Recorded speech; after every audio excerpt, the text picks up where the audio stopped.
Yes. So something that we just thought about too is that we have done some little napkin sketches throughout this.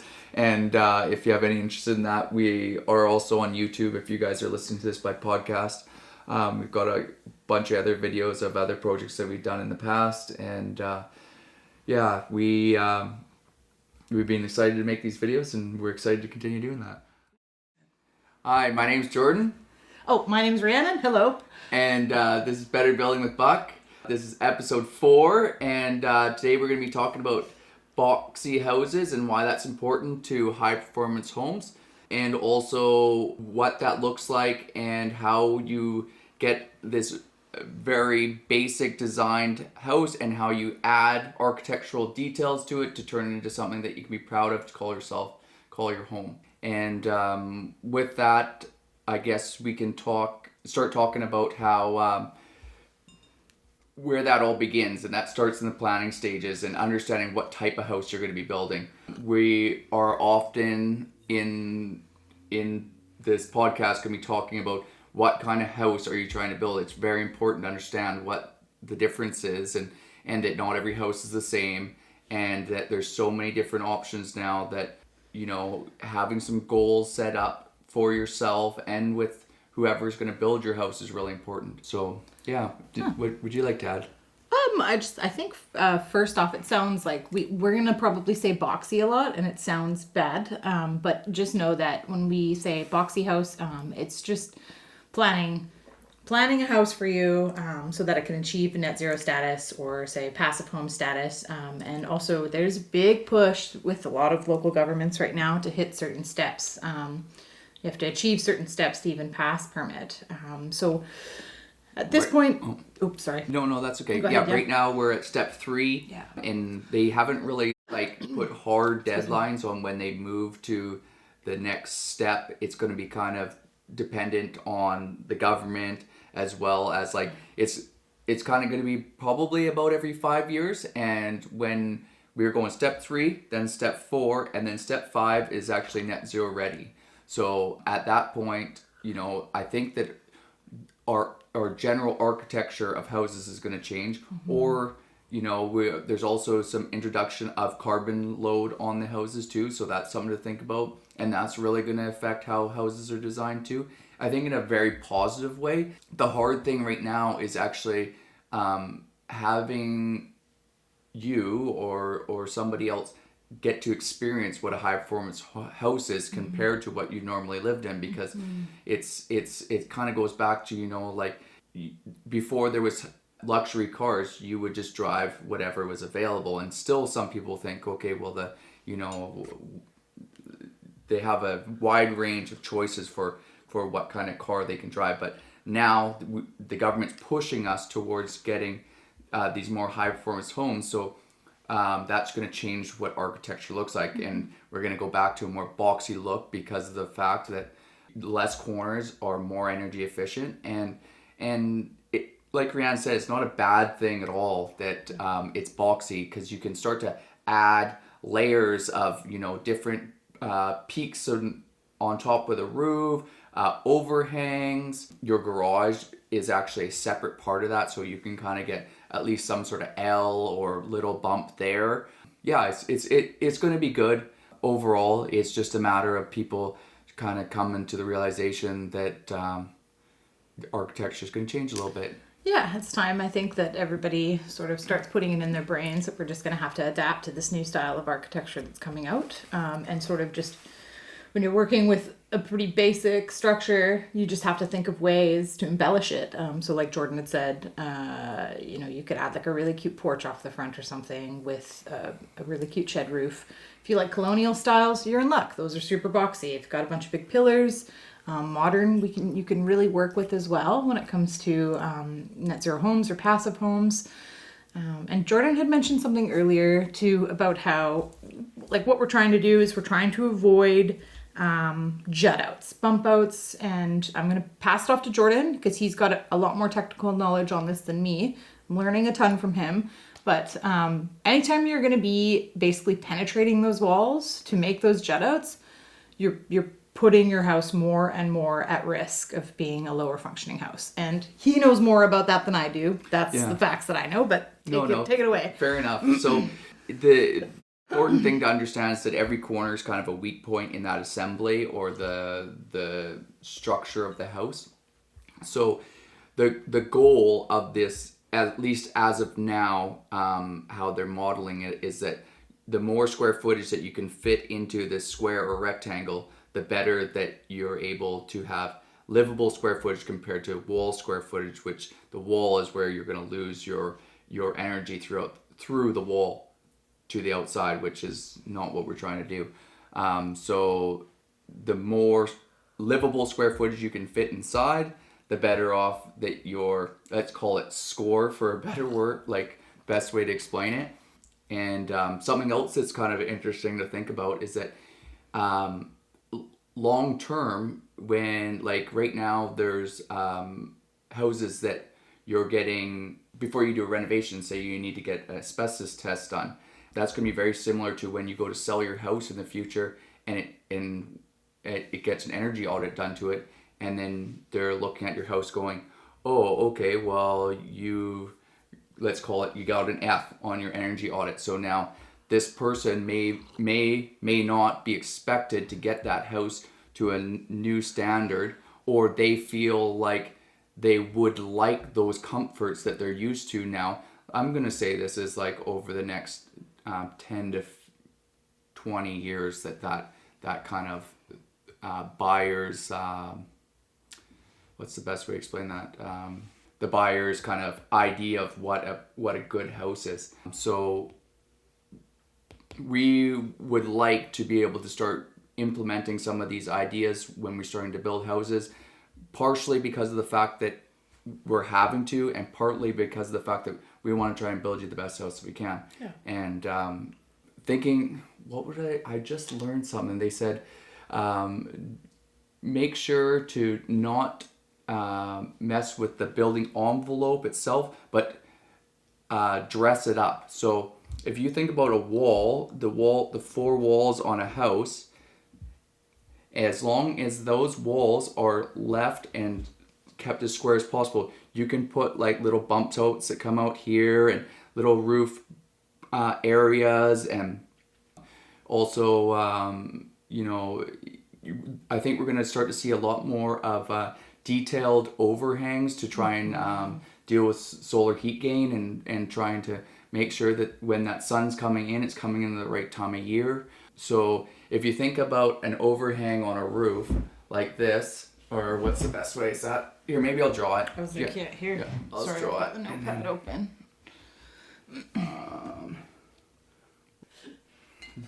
Sorry, boss. So I can't remember what I was saying. We were talking about You're gonna draw some. talking about roofs. Oh yeah, roof overhangs. Yeah. Okay. Yeah. Okay. Yeah. So sorry, we had a little bit of technical difficulties, but we are back. So when I think about this roof overhang, so if you have a wall like this and you have your window in here, what you want to try and do is you're going to end up having these little roof sections, because what happens is you're trying to block the sun. In the summer, the sun at its hottest time is way up here, but in the winter it's a lot lower. So then that sun can start to come into your window, and when it's hot in the summer, it gets blocked by this roof, so it's not coming into your house.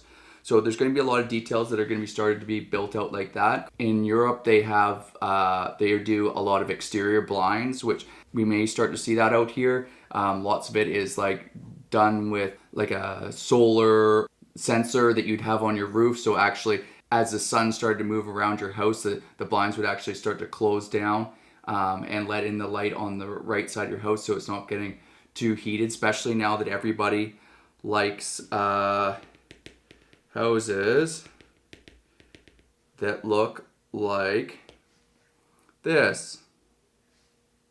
There's your house, and there's your window. Yeah, people like having windows. The thing with that is your sun is coming in, and you have to stop that somehow. So when you have that on every side of your house, as much light and glass as you possibly can, your house is going to get too hot.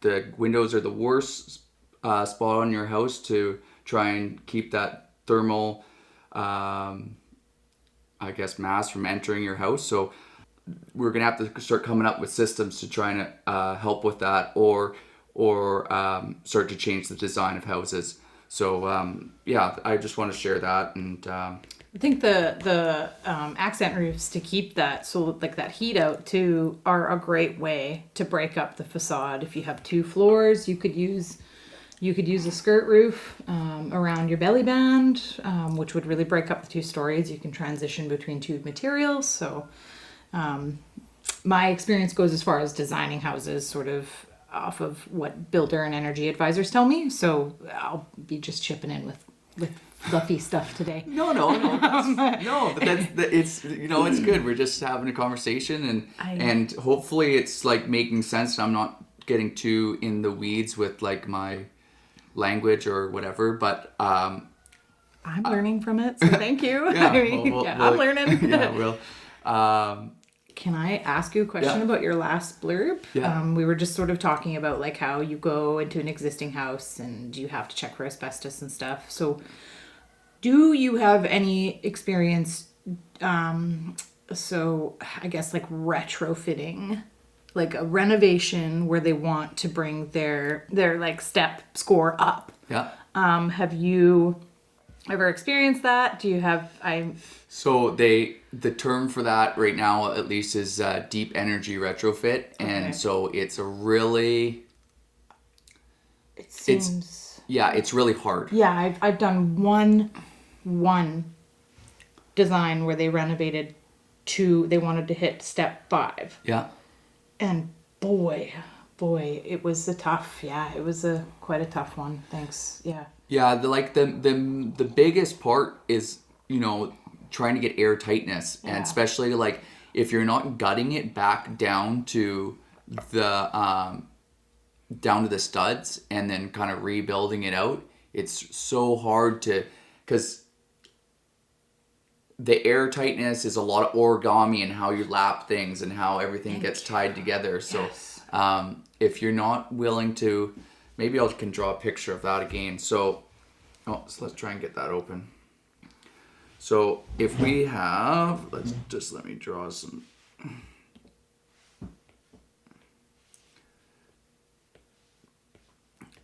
So first I'm going to draw what they call,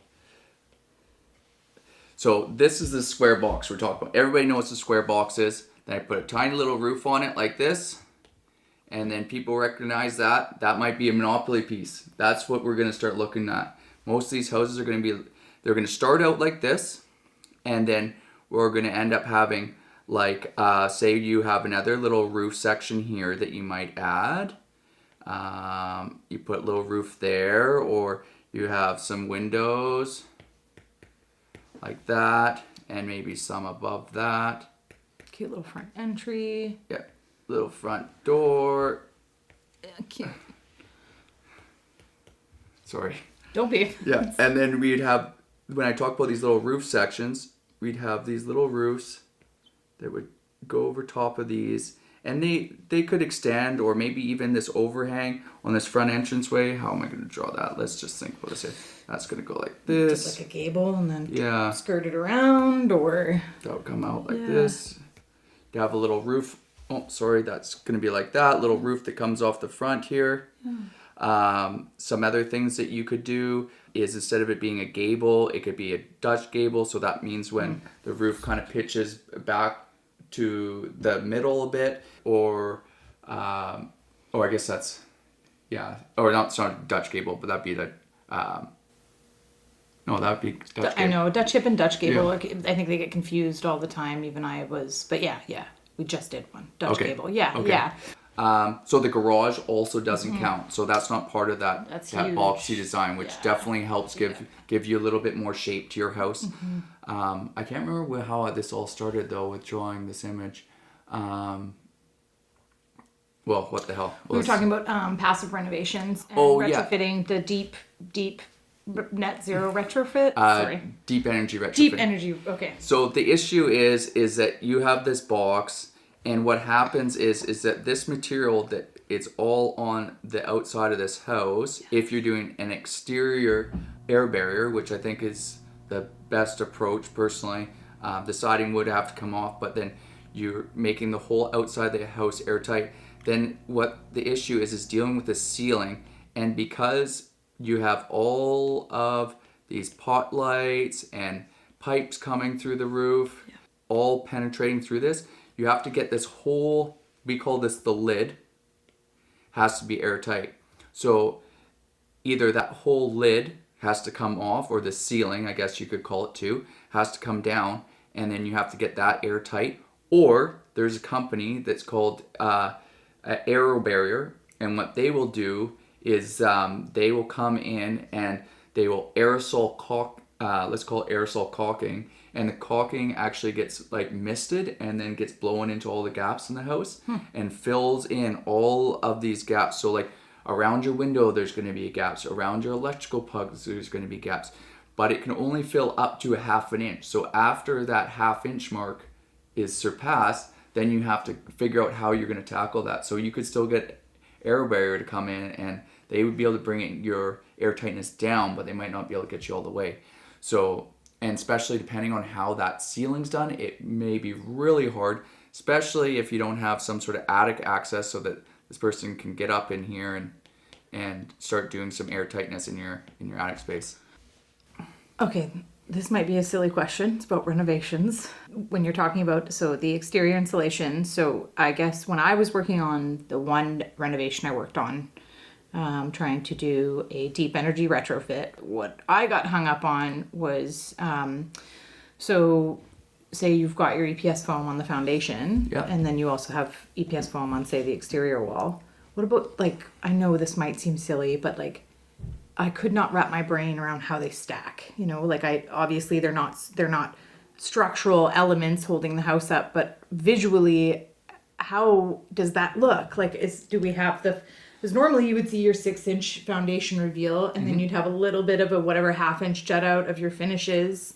So often what they do is it'll be like a kind of a flashing. Gotcha. Okay. Yeah. So you're gonna have your Right. concrete wall. Yeah. And then you're gonna have your concrete or your foam out here. Yep. And then you're gonna have a piece of flash. Oops, sorry, that's your framing. Yep. And then you're gonna have a piece of flashing that comes out and comes down, and then this is your Grade dirt or whatever. Okay. And then this flashing here diverts any of the water. Yes. Because you're gonna have your other foam up here. Then you'll have some rain screen. Yep. And then you'll have your siding. Cool. Oops.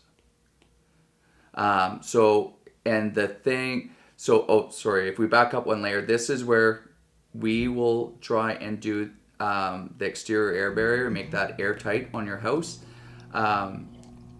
And then out here is if any water does get through your wall, which I think they say it's like, there's definitely going to be water that gets through your wall. It just depends. It's something around like 5% of the water that hits the wall actually can get behind it. So that's what that rain screen's for. Actually, there is one more layer to this. There's a bug screen that captures all that. Wondering about that. Yeah, Cool. so it has to capture all that because else the bugs will get between here and your rain screen or up into your foam. Cool. And it doesn't have to be foam. It could be rock sole. There could be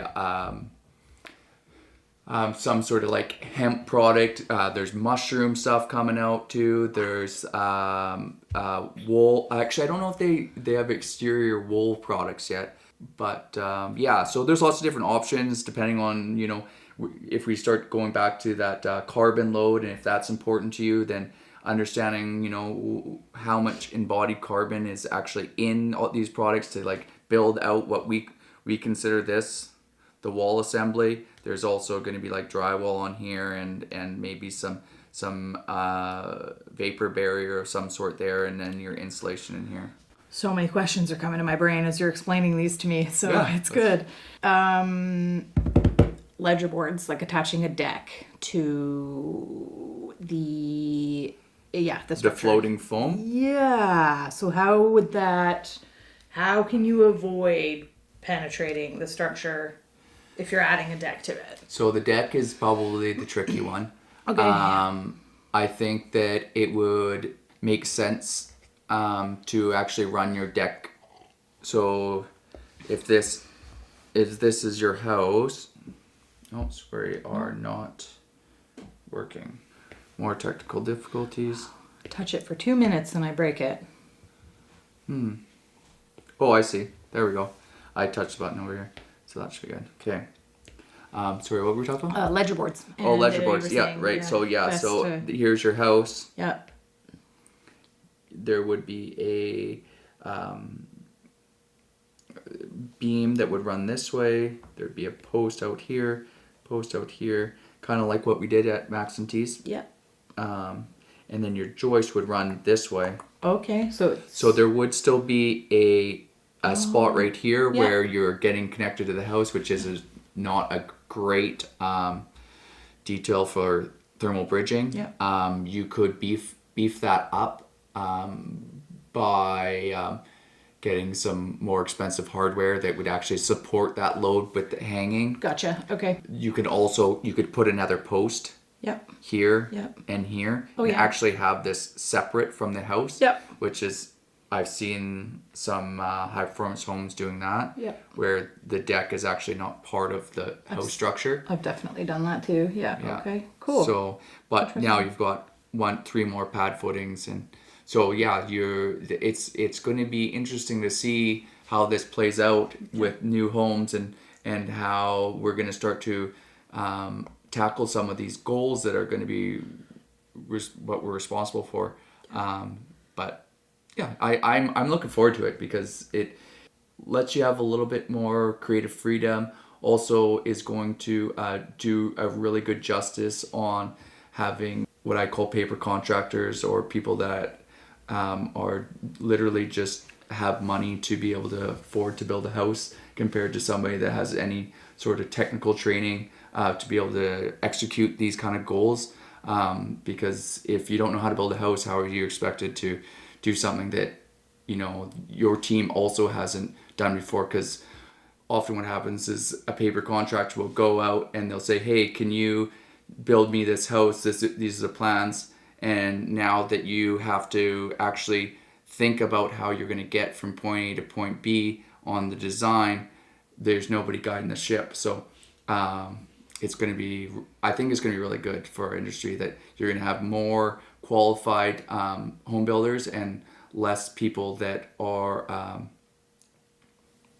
running around with money trying to build houses. Yeah, I like that. Yeah. Yep. So I'm excited. I'm up for the challenge and I look forward to it. Yeah, it's going to be good. Definitely. Yeah. It's continuously learning. I feel Yeah, like with this stuff. And exactly. It's we need to adapt. It's so important. I mean, this is going to be the new way of architecture, I think, in the next 15, 20 years. yeah. I also want to talk about the interiors too. Yeah. Because I've noticed too that you need space, you need a mech room. If you're wanting to design a home to meet a step code, whether it's required by your government, your local government or not, you need space for a mech room. I think that's often overlooked. If you have like a crawl, like if you have area for crawl, great, you can use that too. But definitely something to keep in mind when designing, in the initial planning process of designing the boxy house. Sorry, I hate that word, but gotta have a mech space as well. I think that's really important. And I think with that too, it's good to understand what type of heating system you're going to use, right? Because like, I think in my mind, we might start moving further and further away from a forced air system and rely more on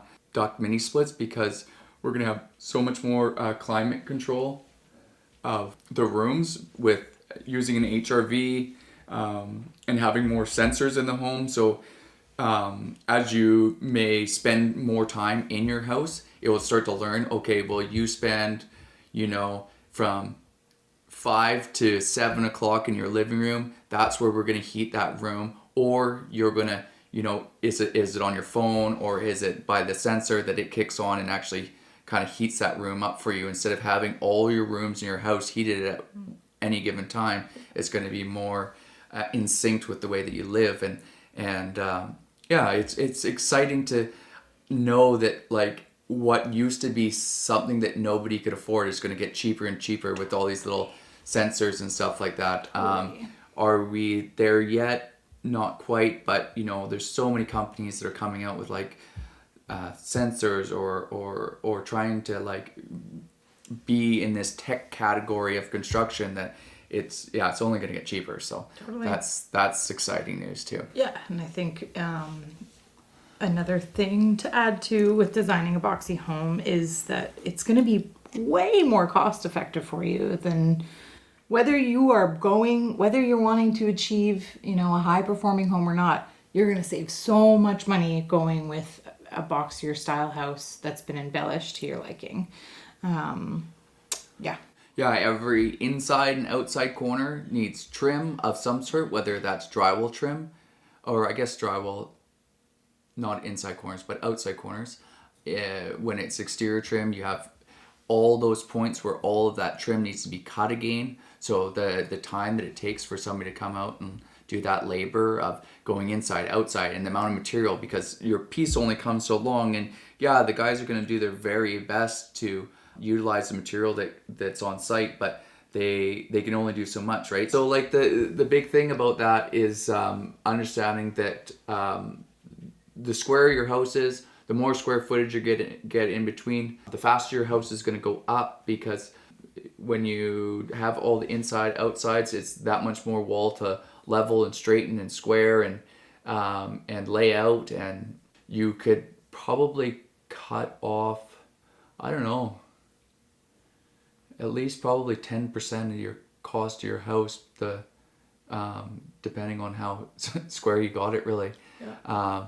Because there's a lot of houses that are just so in and out. Actually, I just saw a house online that was up for sale, and it's octagon shaped, and there's just so many like, and it's to trying to take in the view, but I was just I feel bad for the builder. all those angles. Yeah, it would have been. Yeah, it would have been a bit to lay out. Oh yeah. Yeah, and like I don't know, did it really, like, maybe there's some sort of parameter that I'm missing, like property lines that they're trying to fit the house into or something, but when you're asking a pretty penny for it, you go, okay. Well. Yeah, I mean, that could have been a reason for sure, trying to maximize on the property, Yeah. like the size of the property, but also the structural integrity. I mean, every time you add a jut out, you're going to have to think about how you're supporting that roof if you don't have a story above. So you've got beams, you've got extra concrete in there, you've got whole new truss packages. It just really drives the cost up. Like, not saying, if you design a house with a bunch of nice little jut outs, it's going to be structurally compromised. It's not. You're going to get an engineer for it. So that's great. But if you design, more of a square, boxier home, chances are you can stay within Part 9 of the code. You might not need an engineer to sign off on it. So it's just, you're just shaving costs off with that initial design. So. Yeah, no, that's great. And I really think that it's when everybody's, conscious, or most people are conscious about their budget, and also most people are now starting to be more conscious about their carbon footprint, and also like longevity of your house too, right? Every corner is also another place that's got to be painted, another place where water can get stuck, and so the least amount of penetrations, the least amount of inside outside kind of things going on, the longer your house can last, easier it's going to be to work on in the future, and also just having people getting and setting up too, which people don't really think about, is like, when somebody comes to get set up and they have to keep moving, say for instance it's the painter and he's coming to paint your house 10 years later, and now he's trying to get up in this weird spot off of a extension ladder compared to just setting up. I guess we have these things called pump jack scaffolding, or even just scaffolding in general, which is like a staging that you work off of. The longer that run is that they can just get set up and go straight up and down, the faster they're going to be in and out, compared to moving things around to get around the house and keep moving around the house.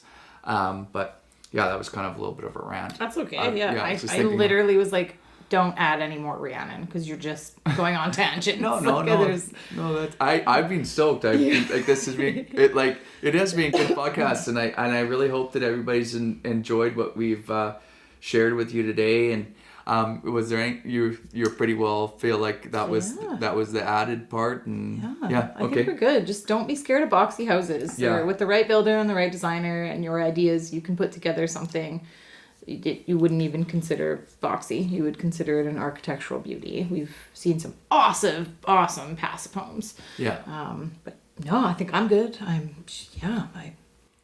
Yeah, right on. Well, I appreciate everybody here watching Better Building with Buck, and we look forward to seeing you with episode 5. And if you haven't seen the other podcasts, go back, take a peek at them, whether that's YouTube, any of the places where you're going to find a podcast. And actually, YouTube actually just had a new feature where you can add a podcast section. So we've got that kind of separated out from the rest of our YouTube videos now. So sweet. Thank you, everybody. Cool. Thanks so much, everybody. Okay, bye for now. Have a great night.